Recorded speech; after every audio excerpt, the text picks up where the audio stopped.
চুপ কর, লক্ষ্মী হয়ে চুপটি করে সবাই বস। চুপ চুপ, সবাই চুপ। দাদু গল্প বলবে। গল্প বলা শুরু করলে কিন্তু একটাও কথা না, কেমন? ঠিক আছে? ঠিক আছে, আমরা কেউ কথা বলবো না। হ্যাঁ, আমরা কেউ কথা বলবো না, কেউ গন্ডগোল করবো না। এই একদম কথা বলবি না তুমি। তুমি গল্প বলো দাদু। হ্যাঁ, তাহলে শোন।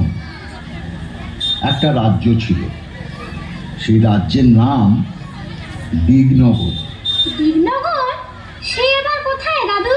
এই আবার কথা বলছিস? দাদু চুপ করে থাকতে বলেছে না? আরে কথা বললাম কোথায়? দিগনগর দেশটা কোথায় জানতে চাইছি।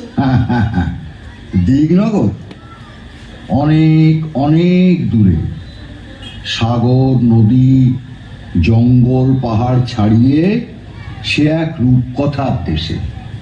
ও বুঝেছি, তুমি রূপকথার গল্প বলবে তাই না গল্প দাদু? ঠিক ধরেছি।